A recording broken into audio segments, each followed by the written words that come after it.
Example 4. Find the real zeros of f. Use the real zeros to factor f. The polynomial function is f of x is equal to 2x cubed minus 5x squared minus 4x plus 12. All right, so to do this is a polynomial function of a higher degree. The degree here is 3. Let's take a look back at the bottom of page 4 and follow the steps to find the real zeros and ultimately factor this thing. Okay, the first step, we need to identify the degree of the polynomial function to determine the maximum number of zeros. Okay, so first thing to notice here, this is a degree 3 polynomial. Okay, and so that means that there will be a maximum of 3 real zeros. Okay, that is what we have learned so far. Whatever the degree of your polynomial is, that means your polynomial has at most that many real zeros. Okay, I'm going to let you in on a little secret because remember in the next section we're going to be studying more we're going to see more of imaginary zeros. They're also called complex zeros. So what you need to remember, okay, whatever the degree is of your polynomial, that's got to equal to the number of imaginary zeros plus the number of real zeros. Okay, so if you add the number of real zeros, okay, and you include multiplicity in that number, okay, the number of real zeros plus the number of imaginary zeros should equal your degree. Okay, so that's really helpful to know. Okay, so we're going to have a total of 3 zeros here between real and complex, okay, or imaginary. There may not be any imaginary. Okay, all right, step 2. Okay, you need to use the rational zeros theorem to identify those rational numbers that could potentially be x-intercepts. Okay, so that was the P over Q thing. Okay, so let's try this. Okay, we're going to list the possible rational zeros. Okay, so remember how this works. You're making your P over Q list. That's the plus or minus. It's going to be fractions. The top number is going to be the factors of the constant term, which is 12 here. Okay, so the factors of 12. The bottom number is going to be the factors of the leading coefficient. The leading coefficient here is 2. Okay, and then this is going to generate a whole long list of possible fractional zeros. Okay, so I'm going to keep the plus or minus out front, but remember the numbers we generate, each one will have a plus or minus attached to it. All right, factors of 12. Okay, think of the pairs of numbers that multiply to be 12. Okay, so 3 and 4 work. Okay, but also 2 and 6, and then 1 and 12. Okay, you've got to come up with every pair. Okay, so 3 times 4 is 12, 2 times 6 is 12, 1 times 12 is 12. Okay, the bottom, we need the factors of 2. Okay, the only two numbers you can multiply to get together to get 2 are 1 and 2. Okay, so now you need to break this up and come up with an exhaustive list of all the potential fractional zeros. Okay, so I'm going to do that down here. You want to be very systematic when you do this. Okay, so we're going to have plus or minus. I'm going to take the first number in the top and divide it by everything in the bottom. So we're going to have 1 divided by 1, and then we're going to have 1 divided by 2. Okay, then we're going to move on to the next number in the top. Okay, we're going to take 2, divide it by 1. Okay, and then take 2, divide it by 2. So we took the 2 in the top and divided it by each number in the bottom. Okay, moving on to the 3. Okay, we need to do 3 divided by 1 and then 3 divided by 2. Okay, so 3 divided by 1, 3 divided by 2. Again, I'm just taking every number in the top and dividing by every number in the bottom. Okay, then we're going to jump to 4. We need to divide the 4 by 1 and the 4 by 2. Okay, and then we're going to go to the 6. Okay, so we're going to have 6 divided by 1, and then 6 divided by 2.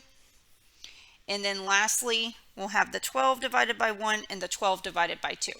Okay, again, each of these needs to have a plus or minus out front. All right, I'm going to clean up the list. Okay, we've generated the whole list, but there will be repeats. Okay, so I'm going to get rid of the duplicates. Okay, so let's clean this up. We're going to have plus or minus as after I, mark it down in the final list, I'm going to highlight it here. So we're going to have 1. Okay, 1 divided by 1 is 1. 2 divided by 2 is also 1. So I'm going to scratch that off the list. And then we're going to have plus or minus 1/2. Okay, so that's going to be this one. When I look at this, I don't see anything else that reduces to 1/2. Okay, so let's go on. We're going to have plus or minus 2. All right, so 2 divided by 1 is 2. 4 divided by 2 is 2. So I'm going to scratch that one off. And then we're going to have plus or minus 3 divided by 1 is 3. So I will take care of this. Okay, 6 divided by 2 is also 3. So I'm going to scratch that one off. Then we're going to have plus or minus 3/2. So take care of this. Nothing else reduces to 3/2. Then I'm going to have plus or minus 4. 4 divided by 1 is 4. Okay.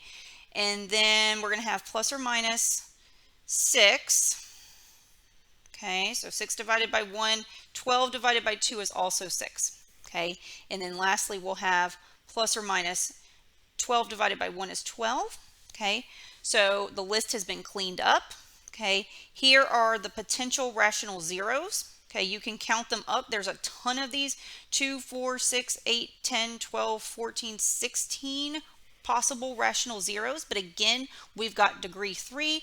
So there's plenty of numbers on this list that are not zeros. Okay.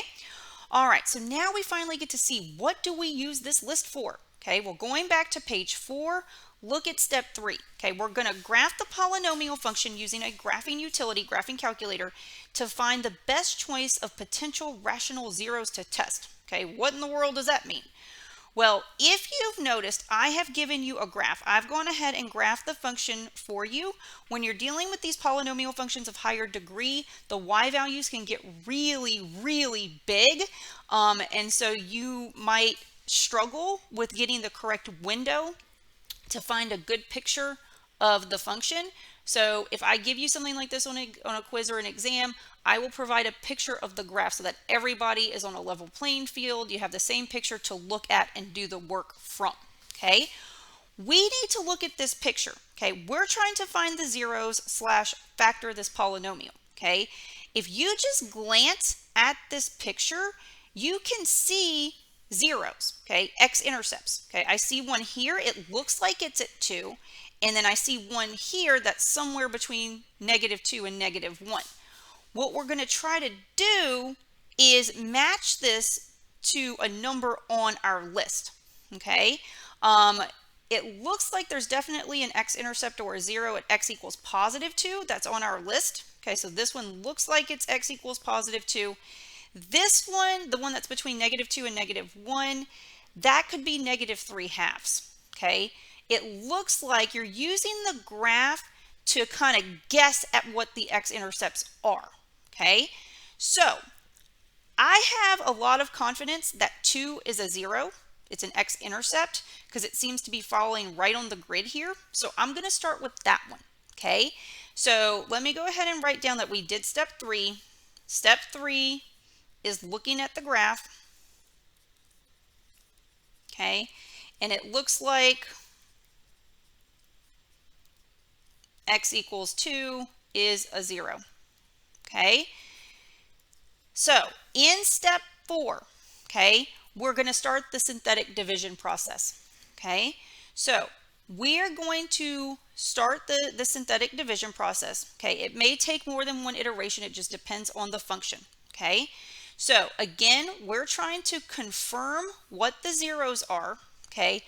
And ultimately factor the polynomial. Okay. Let's set up the synthetic division. Okay, we're looking at our original polynomial, 2x cubed minus 5x squared minus 4x plus 12. It's in standard form. We don't have any places missing. We go from the third power to the second power to the first power to the constant.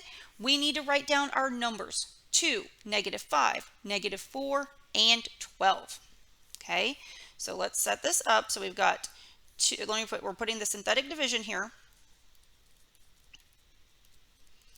Okay, so we've got 2, and then we've got -5, -1, or sorry, -4, and then 12. Okay, and then you might be wondering, well, what goes out here? You have to put a number out there.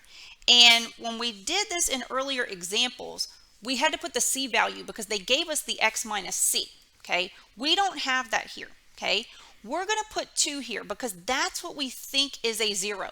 Okay, we think positive 2 is a 0. Okay, so that's what we're putting there. If we do the synthetic division and get a 0 remainder, that will confirm that x equals 2 is indeed the 0. Okay, so let's do it. Okay, you're going to bring down the 2. Okay, and then you're going to multiply. Okay, so 2 times 2 is 4. Add -5 plus 4 is -1. Multiply. -1 times 2 is -2. Okay, add -4 plus -2 is -6. -6 times 2 is -12. Add -12 plus 12 is going to give you 0. Okay, we're done. This is the remainder. Okay, so we have a 0 remainder. That confirms that 2 is a 0. Okay, if 2 is the 0, let me write it out here. If x equals 2 is a 0, okay, remember, if you take this and you solve it to make one side 0, subtract 2, x minus 2 is going to be your factor. Okay, so that's what that tells us. Okay, we got a 0 remainder. Okay, so x minus 2, this is really x minus 2, divides evenly into our polynomial. Okay, so x minus 2 is a factor, x equals 2 is a 0. Okay, now the reason, well, hang on a second. Let's go ahead. If you look at the bottom here, there's 2 boxes, one to write the zeros and one to write the factorization. Okay, we just confirmed that x equals 2 is a 0. Okay, so I'm writing that in the box. It's one of the real zeros. Okay, if x equals 2 is a 0, then x minus 2 is a factor. Okay, because if you were to take that factor and set it equal to 0 and solve for x, you would get positive 2. Okay, the reason I've been recommending synthetic division over the factor theorem and the remainder theorem is because the synthetic division, now that we've got a 0 remainder, this whole process is going to help you with the factorization. Okay, so having the 2 out here meant x minus 2 is a factor, but this bottom row is going to give you the other factor. Okay, remember, our original polynomial started with degree 3. The bottom row is going to give you the other factor. You're going to go down a degree. Okay, so this is going to be the second power, this is going to be the first power, and this is going to be the constant. Okay, so the other factor is going to be 2x squared minus x minus 6. Okay, if you multiply these two guys together, you're going to get the original polynomial. Okay, this is going to give you 2x cubed minus 5x squared minus 4x plus 12. Okay, we have factored it into x minus 2 times 2x squared minus x minus 6. Okay, now, are we done? No. Okay, why not? If you look at the picture, okay, there's clearly more than one 0. There's more than one x-intercept. We need to list all the x-intercepts, and then we need to factor completely. Okay, meaning we need to factor until we can factor no more. Okay, when you look at this, the x minus 2 does not factor again, but chances are the 2x squared minus x minus 6 is going to break down again. Okay, so we need to factor this quadratic part again. Okay, so it's up to you. Okay, you can do another round of synthetic division, but the easiest thing to do here is you can probably factor 2x squared minus x minus 6 by using trial and error or some other method that you've learned in the past. Okay, and then once we have all the factors, then we can write down the rest of the zeros. Okay, so I'm going to leave the x minus 2 out front because, like I said, it's not going to break down again, but the 2x squared minus x minus 6, I'm going to try to write it as something times something. Okay, just use trial and error, especially if you're not good at factoring. Okay, You might have to play around with it, but you'll get there. Okay, the 2x squared is going to break down into 2x and x. And then we need two numbers that multiply to be -6. So let's try, I don't know, positive, they have to multiply to be -6. So let's try +3 and -2. Okay, let's see if this works. Let's FOIL it out. So let's do our first terms. That's going to be 2x squared. And then our outer terms, that's going to be +6x. And then minus the inner term, or then do the inner term. So that's going to be -2x and then -6. All right, if we combine like terms here, we're going to get a middle term of 4x. So that's not right. Okay, like I said, you got to try. Okay, let's try changing the signs here. Let's make this +2 and -3. Let's see if that works. Okay, first terms, that's going to be 2x squared. And then the outer terms is going to give us -6x. Okay, and then inner terms are going to give us 2x and then -6. So again, we haven't hit it. Okay, you got to do guess and check here unless you know one of the methods. Okay, let's try switching this up. Let's do, let's put the 3 over here. Let's put 3 here and -2 here. Let's see if that works. Okay. All right, so we're going to get 2x squared minus 4x plus 3x minus 6. And then if you combine like terms, it should work. -4x plus 3x is going to give you the -x minus 6. That works. Okay, so that's how this thing factors. Okay, took some effort. If you do know specific methods of factoring, then use them. If not, use trial and error until you get it right. Whatever you write down has to multiply, has to FOIL out to be what you started with. Okay, all right, so something I want to point out, how do we know we're done factoring? Well, each of these factors, each of the things we're multiplying together, they're linear. Okay, this is the first power of x, first power of x, first power of x. So we're done. Okay, it doesn't break down any further. Okay, so to get the zeros, we already know one of the zeros is 2. Okay, we're going to take each factor, set it to 0 and solve. So we've got x minus 2 equals 0, then 2x plus 3 equals 0, and then x minus 2 equals 0. Okay, if we solve here, we're going to get x equals 2. We already knew about that one. And then if we solve this one, we move the 3 over. We're going to get 2x is -3, divide by 2. We're going to get x is -3/2. And then if we solve this one, we get 2 again. Okay, so this gives us 3 zeros. Okay, the degree is 3. You need to have 3 zeros between the real and the imaginary. Okay, so x equals 2 is a 0. It has multiplicity 2, so it counts twice. I'm going to write that out to the side here, multiplicity 2. Okay, and then the other x-intercept is x equals -3/2. We got that one once. Okay, so this one has a multiplicity of 1.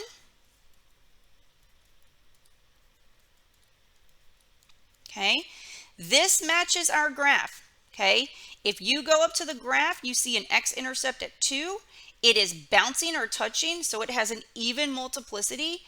And then -3/2 is indeed in between -1 and -2, and it's crossing there, so it should have an odd multiplicity. It is agreeing with our graph. Okay, so we have all of the zeros. Okay, and we can go ahead and write down the factorization. Here it is. Since x minus 2 appears twice in the factorization, we can write it as x minus 2 squared times 2x plus 3. Okay, this is the factorization. So we have factored the original polynomial and found its zeros.